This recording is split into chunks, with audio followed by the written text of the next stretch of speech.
ಸ್ನೇಹಿತರೆ, ನ್ಯೂಸ್ ಶೋಗೆ ಸ್ವಾಗತ. ನಾನು ಶಾಂತ. ಕ್ರಿಕೆಟ್ ಲೋಕದಲ್ಲಿ ಐಪಿಎಲ್ ಸುದ್ದಿಗಳು ಸಿಕ್ಕಾಪಟ್ಟೆ ಸೌಂಡ್ ಮಾಡ್ತಿವೆ.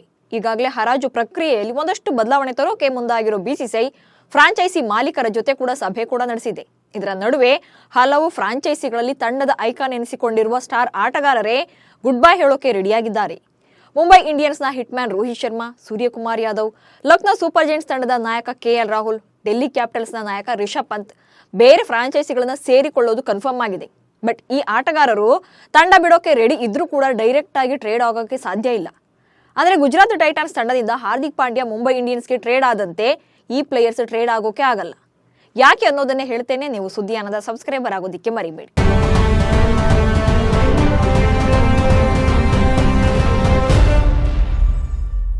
ಎರಡ್ 2025 ಐಪಿಎಲ್ಗೆ ಇನ್ನೂ ಸಾಕಷ್ಟು ಟೈಮ್ ಇದೆ. ಆದರೆ ಈಗಿನಿಂದಲೇ ತಂಡಗಳಲ್ಲಿ ಬದಲಾವಣೆ ಪರ್ವ ಶುರುವಾಗಿದ್ದು ದಿನಕ್ಕೊಂದು ಹೊಸ ಅಪ್ಡೇಟ್ ಒಳಬಿಡ್ತಾ ಇದೆ.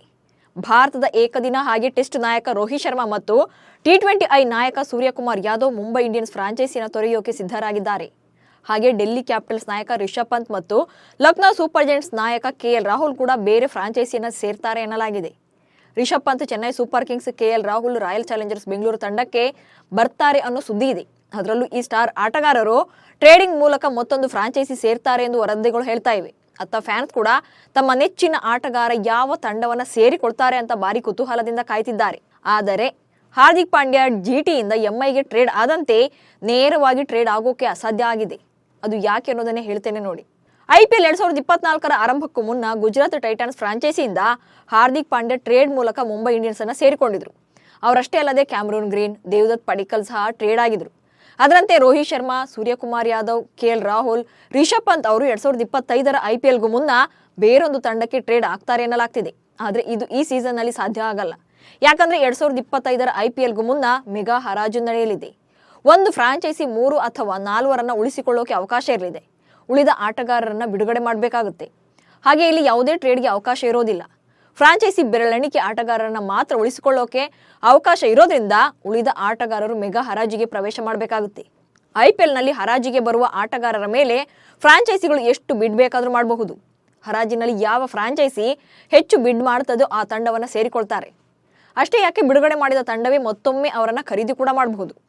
ಒಂದು ವೇಳೆ ಖರೀದಿ ಆಗದೆ ಉಳಿಯಬಹುದು. ಫ್ರಾಂಚೈಸಿಯಲ್ಲಿ ಉಳಿದ ಸ್ಲಾಟ್ಗಳಿಗೆ ತಕ್ಕಂತೆ ಆಟಗಾರರ ಖರೀದಿ ಕೂಡ ನಡೆಯುತ್ತೆ. ಹಾಗಾಗಿ ಈ ಬಾರಿ ಆಟಗಾರರ ಟ್ರೇಡ್ಗೆ ಅವಕಾಶ ಇರೋದಿಲ್ಲ. ತಮ್ಮ ಆಯ್ಕೆಯ ತಂಡಕ್ಕೆ ಟ್ರೇಡ್ ಆಗಲು ಯಾವುದೇ ಆಟಗಾರ ಕೂಡ 2026 ಋತುವಿನವರೆಗೂ ಕೂಡ ಕಾಯಬೇಕಾಗುತ್ತೆ. ಇನ್ನು ಫ್ರಾಂಚೈಸಿಗಳು ಪರಸ್ಪರ ಆಟಗಾರರನ್ನ ವಿನಿಮಯ ಮಾಡಿಕೊಳ್ಳಬಹುದು ಅಥವಾ ನಗದು ವ್ಯವಹಾರಗಳಲ್ಲಿ ಆಟಗಾರರನ್ನ ಖರೀದಿ ಮಾಡಬಹುದು. ಈ ಸಂಪೂರ್ಣ ವಿಷಯದಲ್ಲಿ ಐಪಿಎಲ್ ಆಡಳಿತ ಮಂಡಳಿಯು ಅಂತಿಮ ಅಧಿಕಾರವನ್ನು ನೀಡಿದೆ. ಹೆಚ್ಚಿನ ಫ್ರಾಂಚೈಸಿಗಳು ಒಂದೇ ಆಟಗಾರರನ್ನ ಖರೀದಿ ಮಾಡೋಕೆ ಬಯಸಿದ್ರೆ ಈ ಸಂದರ್ಭದಲ್ಲಿ ಫ್ರಾಂಚೈಸಿ ತನ್ನ ಆಟಗಾರ ಯಾವ ತಂಡಕ್ಕೆ ಹೋಗಬೇಕು ಅಂತ ನಿರ್ಧರಿಸುವ ಅಧಿಕಾರವನ್ನು ಹೊಂದಿರುತ್ತೆ. ಆದರೆ ಆಟಗಾರನ ವ್ಯಾಪಾರ ಅಥವಾ ವರ್ಗಾವಣೆಯ ಮೊದಲು ಆಟಗಾರನ ಒಪ್ಪಿಗೆ ಕೂಡ ಅಗತ್ಯ. ಆಟಗಾರನು ನಿರಾಕರಣೆ ಮಾಡಿದ್ರೆ ಒಪ್ಪಂದವನ್ನು ತಕ್ಷಣವೇ ರದ್ದುಗೊಳಿಸಬಹುದು. ಫ್ರಾಂಚೈಸಿಗಳು ತಮ್ಮ ಐಕಾನ್ ಆಟಗಾರರನ್ನ ವ್ಯಾಪಾರ ಮಾಡುವಂತಿಲ್ಲ. 2025 ಐಪಿಎಲ್ ವೇಳೆಗೆ ಹಲವು ತಂಡಗಳಲ್ಲಿ ಮೇಜರ್ ಬದಲಾವಣೆಗಳಾಗಲಿವೆ. ಈಗಾಗಲೇ ಇಂಡಿಯನ್ ಪ್ರೀಮಿಯರ್ ಲೀಗ್ ಟೂರ್ನಿಗೆ ಸಿದ್ಧತೆಗಳು ಆರಂಭ ಆಗಿವೆ. ಡಿಸೆಂಬರ್ ತಿಂಗಳಲ್ಲಿ ಆಟಗಾರರ ಮಿನಿ ಹರಾಜು ಪ್ರಕ್ರಿಯೆ ಕೂಡ ನಡೆಯಲಿದೆ. ಹರಾಜಿಗೂ ಮುನ್ನ ಎಲ್ಲ ಫ್ರಾಂಚೈಸಿಗಳು ತಮ್ಮ ತಂಡಗಳನ್ನು ಉಳಿಸಿಕೊಳ್ಳಬಲ್ಲ ಹಾಗೆ ಬಿಡುಗಡೆಗೊಳಿಸಬಲ್ಲ ಆಟಗಾರರ ಪಟ್ಟಿಯನ್ನು ಸಿದ್ಧಪಡಿಸ್ತಾ ಇವೆ. ಆದರೆ ಅಂತಿಮವಾಗಿ ಯಾರು ಯಾವ ತಂಡ ಸೇರ್ತಾರೆ ಅನ್ನೋದೇ ಈಗಿರುವ ಪ್ರಶ್ನೆ. ಬಹು ನಿರೀಕ್ಷಿತ 2025 ಇಂಡಿಯನ್ ಪ್ರೀಮಿಯರ್ ಲೀಗ್ ರಿಟೈನ್ ಆಟಗಾರರ ಸಂಖ್ಯೆ ಇನ್ನೇನು ಫೈನಲ್ ಆಗಲಿದೆ. ಇಷ್ಟು ದಿನ ಎಷ್ಟು ಆಟಗಾರರು ಯಾರು ಯಾರೆಲ್ಲ ಔಟ್ ಆಗ್ತಾರೆ ಎಂಬ ಬಗ್ಗೆ ಕೇವಲ ಚರ್ಚೆ ಮಾತ್ರ ನಡೀತಾ ಇತ್ತು. ಆದರೆ ಇನ್ನೇನು ಕೆಲವೇ ದಿನಗಳಲ್ಲಿ ಐಪಿಎಲ್ ತಂಡಗಳು ಎಷ್ಟು ಆಟಗಾರರನ್ನ ರಿಟೈನ್ ಮಾಡಿಕೊಳ್ಳಬಹುದು ಎಂಬ ಬಗ್ಗೆ ಸ್ಪಷ್ಟತೆ ಸಿಗಲಿದೆ. ಬಿಸಿಸಿ ಅಧಿಕಾರಿಗಳು ಐಪಿಎಲ್ ತಂಡಗಳ ಮಾಲೀಕರ ಜೊತೆ ಸಭೆ ನಡೆಸಿ ಸದ್ಯದಲ್ಲೇ ಮಾಹಿತಿಯನ್ನು ನೀಡಲಿದ್ದಾರೆ. ಇದರ ಮಧ್ಯೆ ಐಪಿಎಲ್ ಫ್ರಾಂಚೈಸಿಗಳ ನಿರ್ಧಾರವನ್ನ ಬಿಸಿಸಿಐ ತಳ್ಳಿ ಹಾಕಿದೆ ಅನ್ನೋ ವಿಚಾರ ಕೂಡ ಹೊರಬಿದ್ದಿದೆ. 8 ಆಟಗಾರರನ್ನ ರಿಟೈನ್ ಮಾಡಿಕೊಳ್ಳೋ ಐಪಿಎಲ್ ಫ್ರಾಂಚೈಸಿಗಳ ಬೇಡಿಕೆಗೆ ಬಿಸಿಸಿಐ ಬಿಲ್ಕುಲ್ ಒಪ್ತಾ ಇಲ್ಲ.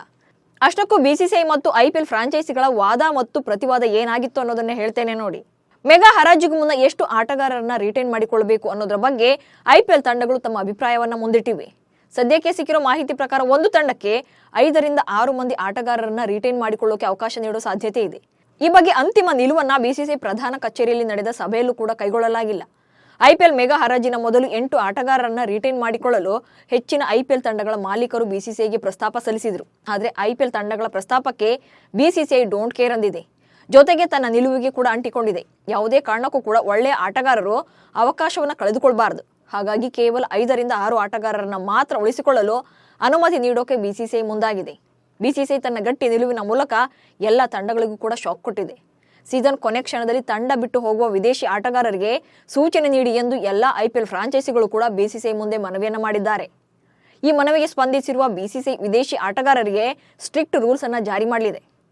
ಮತ್ತೊಂದು ಕಡೆ ಸನ್ರೈಸರ್ಸ್ ಹೈದರಾಬಾದ್ ತಂಡದ ಮಾಲಕಿ ಕಾವ್ಯ ಮಾರನ್ ಕೂಡ ಕೆಲವೊಂದು ವಿಚಾರಗಳನ್ನು ಬಿಸಿಸಿಐ ಮುಂದೆ ಪ್ರಸ್ತಾಪ ಮಾಡಿದ್ದಾರೆ.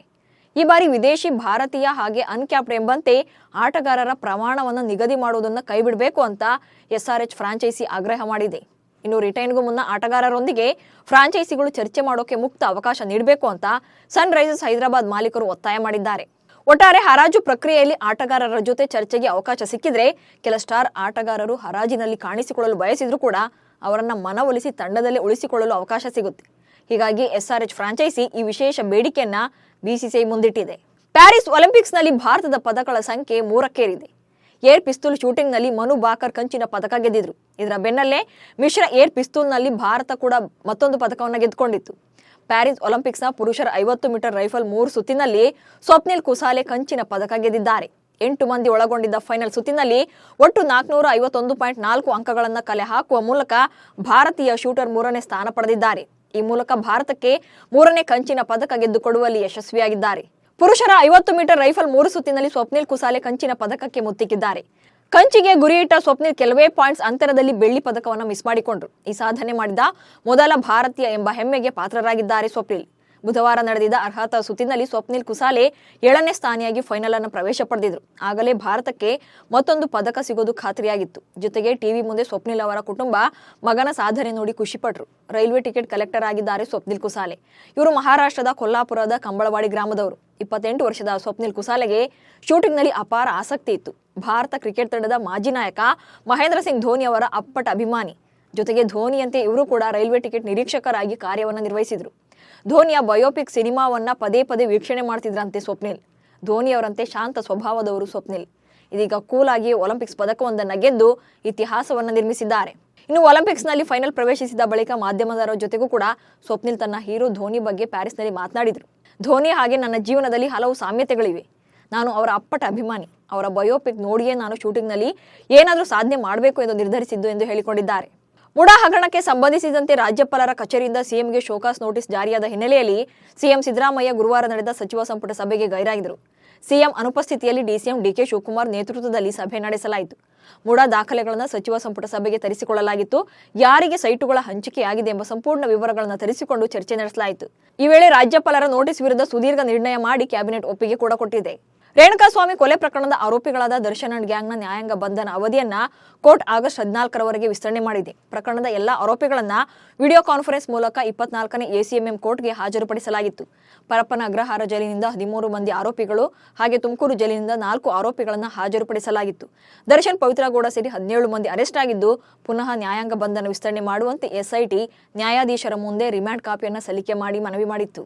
ಶ್ರೀಲಂಕಾ ವಿರುದ್ಧದ T20 ಸರಣಿ ಗೆದ್ದುಕೊಂಡಿರುವ ಟೀಂ ಇಂಡಿಯಾ 3 ಪಂದ್ಯಗಳ ಏಕದಿನ ಸರಣಿಯನ್ನ ಆಗಸ್ಟ್ 2ರಿಂದ ಆಡಲಿದೆ. ಈಗಾಗಲೇ ಶ್ರೀಲಂಕಾದಲ್ಲಿ ಬೀಡು ಬಿಟ್ಟಿರುವ ಭಾರತದ ಆಟಗಾರರು ಪ್ರಾಕ್ಟೀಸ್ ಮಾಡ್ತಿದ್ದಾರೆ. ಇದರ ಜೊತೆಗೆ ವಿಕೆಟ್ ಕೀಪರ್ ಆಗಿ ಕನ್ನಡಿಗ KL ರಾಹುಲ್ ಹಾಗೆ ರಿಷಬ್ ಪಂತ್ ಈ ಇಬ್ಬರಲ್ಲಿ ಯಾರನ್ನ ತಂಡದಲ್ಲಿ ಆಡಿಸಬೇಕು ಎಂಬುದು ಕೋಚ್ ಗೌತಮ್ ಗಂಭೀರ್ಗೆ ಬಿಗ್ ಚಾಲೆಂಜ್ ಆಗಿದೆ. ಕಾರು ಆಕ್ಸಿಡೆಂಟ್ ಬಳಿಕ ವಾಪಸ್ ಆಗಿದ್ದ ರಿಷಬ್ ಪಂತ್ IPLನಲ್ಲಿ ಒಳ್ಳೆಯ ಪ್ರದರ್ಶನ ನೀಡಿದರು. ಅಲ್ಲದೆ ರಾಹುಲ್ ಕೂಡ ಕ್ಯಾಪ್ಟನ್ ಹುದ್ದೆ ಜೊತೆಗೆ ವಿಕೆಟ್ ಕೀಪರ್, ಬ್ಯಾಟಿಂಗ್ ಎರಡರಲ್ಲೂ ಕೂಡ ಯಶಸ್ವಿಯಾಗಿದ್ದಾರೆ. ಒಂದ್ ವೇಳೆ ಇಬ್ಬರನ್ನು ಕೂಡ ತಂಡದಲ್ಲಿ ಆಡಿಸಿದ್ರೆ ಶ್ರೇಯಸ್ ಅಯ್ಯರ್ ಬೆಂಚ್ ಕಾಯಿಸಬೇಕಾಗುತ್ತೆ. ಆದರೆ ಶ್ರೀಲಂಕಾದ ಜೊತೆ ನಡೆಯುವ ಏಕದಿನ ಪಂದ್ಯಕ್ಕೆ ಯಾರಿಗೆ ಅದೃಷ್ಟ ಕುಲಾಯಿಸುತ್ತೆ ಎಂಬುದು ಕುತೂಹಲವಾಗಿದೆ. ಫ್ರಾನ್ಸ್ ಸರ್ಕಾರ ಈ ಬಾರಿ ಪ್ಯಾರಿಸ್ ಒಲಿಂಪಿಕ್ಸ್ 2024ರಲ್ಲಿ ಹಿಜಾಬ್ ಧರಿಸುವುದನ್ನು ನಿಷೇಧ ಮಾಡಿದೆ. ಮುಸ್ಲಿಂ ಕ್ರೀಡಾಪಟುಗಳು ಯಾವುದೇ ಕಾರಣಕ್ಕೂ ಕೂಡ ಹಿಜಾಬ್ ಹಾಕಿಕೊಂಡು ಬರಬಾರದು ಎಂದು ಹೇಳಿದೆ. ಇದರ ಜೊತೆಗೆ ಕ್ರೀಡಾಪಟುಗಳ ತರಬೇತುದಾರರು ಕೂಡ ಹಿಜಾಬ್ ಧರಿಸಿಕೊಂಡು ಒಲಿಂಪಿಕ್ಸ್ ಬರದಂತೆ ನಿಷೇಧ ಹೇರಿದೆ. ಫ್ರೆಂಚ್ ಸರ್ಕಾರದ ಈ ನಿರ್ಧಾರಕ್ಕೆ ಕ್ರೀಡಾಪಟುಗಳು ಮತ್ತು ಮಾನವ ಹಕ್ಕು ಸಂಘಟನೆಗಳು ವಿರೋಧ ವ್ಯಕ್ತಪಡಿಸಿವೆ. ಈ ಕ್ರಮ ಒಲಿಂಪಿಕ್ ಕ್ರೀಡಾಕೂಟದ ಸ್ವಾತಂತ್ರ್ಯ ಹಾಗೂ ಸಮಾನತೆಯ ತತ್ವಗಳನ್ನು ಉಲ್ಲಂಘನೆ ಮಾಡುತ್ತದೆ ಎಂದು ಹೇಳಲಾಗಿದೆ. ಆದರೆ ಹಿಜಾಬ್ ನಿಷೇಧದ ಸರ್ಕಾರದ ಕ್ರಮವನ್ನ ಫ್ರಾನ್ಸ್ನ ಕ್ರೀಡಾ ಸಚಿವರು ಸಮರ್ಥನೆ ಮಾಡಿಕೊಂಡಿದ್ದಾರೆ. ಇವಿಷ್ಟು ಇವತ್ತಿನ ನ್ಯೂಸ್ ಶೋ ಸುದ್ದಿಗಳು. ನಮಸ್ಕಾರ.